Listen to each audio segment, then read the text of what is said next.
Monsieur le ministre de l'Enseignement supérieur, de la Recherche et de l'Innovation, Mesdames, Messieurs les recteurs, Monsieur le directeur général de l'Agence sénégalaise d'études spatiales, Monsieur le directeur général de la Recherche et de l'Innovation, Mesdames, Messieurs les directeurs d'écoles et d'instituts, Mesdames, Messieurs les enseignants-chercheurs, Mesdames, Messieurs les personnels administratifs, techniques et de services, Mesdames, Messieurs les membres des centres de recherche et d'essai, chères étudiantes, chers étudiants, distingués invités, Mesdames, Messieurs. Le lancement dans l'espace de notre premier satellite, Gaïndé-Sat 1, en Californie, aux États-Unis, réalisé le vendredi 16 août 2024, marque une étape importante et historique dans le développement technologique de notre pays et à ce titre revêt un caractère éminemment national. C'est pour cette raison que nous sommes réunis aujourd'hui pour magnifier et célébrer cette éclatante réussite engendrée par notre pays dans le domaine de la conquête spatiale. C'est le lieu et le moment également, à travers la réussite de ce coup d'essai, avec comme corollaire un profond sentiment de satisfaction et d'émulation, d'encourager la montée en puissance de cette fulgurante avancée. L'objectif est que d'autres satellites stationnaires plus robustes et mieux opérants soient mis sur orbite afin de soutenir et renforcer nos ambitions de développement. En effet, l'importance des sciences et technologies spatiales dans l'appui au processus de décision et la gestion des ressources naturelles, des territoires et de la sécurité est aujourd'hui largement connue et reconnue au niveau mondial. D'autre part, les produits et services spatiaux peuvent permettre, entre autres, la communication, la navigation, l'observation des ressources de la Terre, la collecte d'informations ciblées, la sécurité, les prévisions météorologiques, etc. Le domaine spatial est un levier important de croissance économique et de surcroît de développement social. Il apporte des effets bénéfiques sur l'ensemble des secteurs de l'économie, l'agriculture, l'environnement, la sécurité, les ressources minières, l'eau, l'assainissement, l'urbanisme, l'aménagement du territoire, les télécommunications, l'éducation et la formation. À ce titre, et à titre d'illustration, les études ont révélé qu'un dollar investi dans la recherche spatiale équivaut à 100 dollars investis dans l'économie d'un pays. De ce point de vue, la maîtrise du domaine spatial conduit irrémédiablement à un système de gouvernance intégré du territoire national, des populations et des activités économiques. Ainsi, il constitue un chemin probant pour l'atteinte de la souveraineté multidimensionnelle pour un pays. Toutefois, il faut rappeler la place prépondérante qu'occupe le domaine du numérique dans le développement de la politique spatiale. À ce sujet, je rappelle que les chefs d'État et de gouvernement de l'Union africaine ont adopté en janvier 2016 une politique et une stratégie spatiale africaine et mise en œuvre en 2021 la création de l'Agence spatiale africaine dont le siège est au Caire. Dans cette lancée, le Sénégal a initié un ambitieux programme spatial dénommé SENSAT dans le but de satisfaire les besoins de notre pays en produits et services spatiaux et faire du secteur spatial un véritable levier pour le développement socio-économique harmonieux et durable du Sénégal. Pour atteindre ces objectifs, notre État est conscient de la nécessité de mobiliser ses propres moyens moyens techniques et financiers pour un tel programme.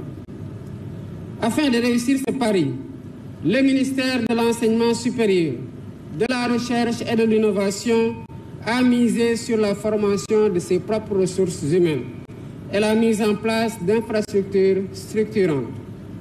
Ces initiatives permettront de bâtir un véritable écosystème du spatial favorable à l'émergence de start-up et d'entreprises du spatial, à l'instar de la fabrication et de l'exploitation de satellites, de l'exploitation des données spatiales et de la production de services. Tous ces leviers sont source de développement économique et d'autonomisation.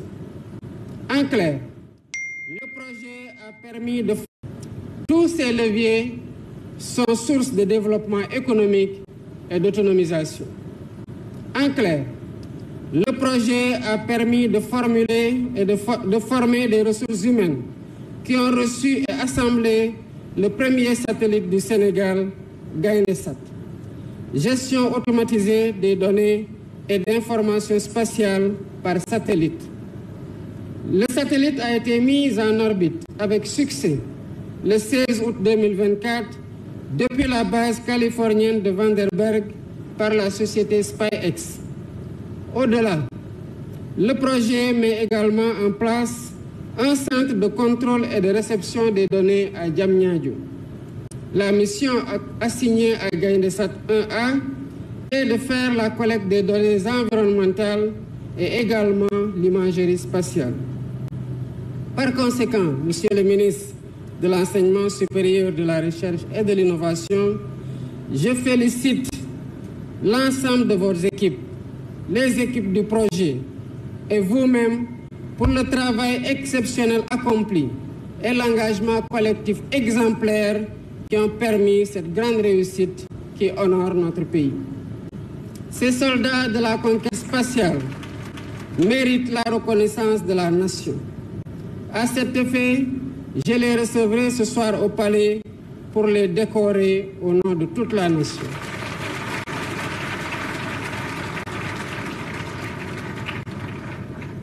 À vos formateurs et encadreurs, donc, je vous exhorte à continuer à cultiver le culte de l'excellence dans les écoles d'ingénieurs.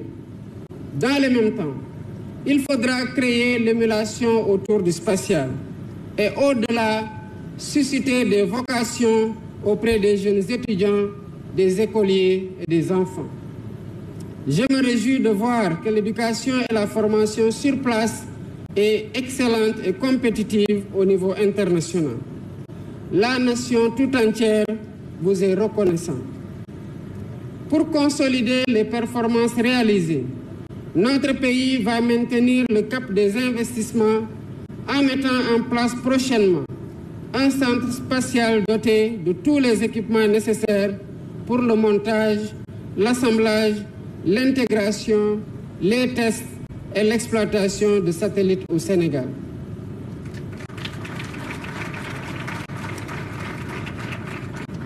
Je vous appelle alors d'ores et déjà à redoubler d'efforts pour créer les conditions d'une conquête de l'espace à partir des terres sénégalaises.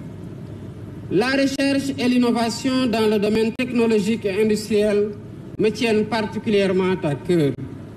Elles constituent des domaines qui entrent en ligne de mire pour opérationnaliser le projet de transformation systémique qui exige de l'audace et de l'abnégation. C'est pourquoi je vous invite dorénavant, Monsieur le ministre, à travailler de manière concertée et coordonnée avec les différents départements ministériels afin de tirer le maximum de profit dans ce que le domaine du spatial pourrait offrir à notre cher pays. Dans cette perspective, une politique et une stratégie spatiale nationale seront définies et seront sanctionnées par l'élaboration d'une loi spatiale et ses décrets d'application. Je compte sur l'esprit d'engagement et d'ingéniosité de chacun des acteurs afin de propulser définitivement ce pays, notre cher Sénégal, sur les rampes de la souveraineté, de la justice et du progrès. Pour terminer, j'invite la communauté scientifique et technique de notre pays à ne ménager aucun effort pour construire le renouveau scientifique et technique de notre pays, de se mobiliser pour permettre et mettre à sa disposition les solutions technologiques que demandera la mise en œuvre du projet. Je vous apporterai tout le soutien nécessaire. Il y va de la conquête indispensable de notre souveraineté. Je vous remercie de votre aimable attention. Merci, Monsieur le Président de la République. Saluer la présence également des meilleurs bacheliers du Sénégal. Ils sont 38 parmi nous et ils assistent à cette cérémonie qui va sans doute réveiller chez eux une saine émulation. Saluer l'ensemble des professeurs et recteurs également d'universités présents. Diomaye Faye s'est retiré, un message important qu'il vient de lancer à l'endroit du monde universitaire, de la science et de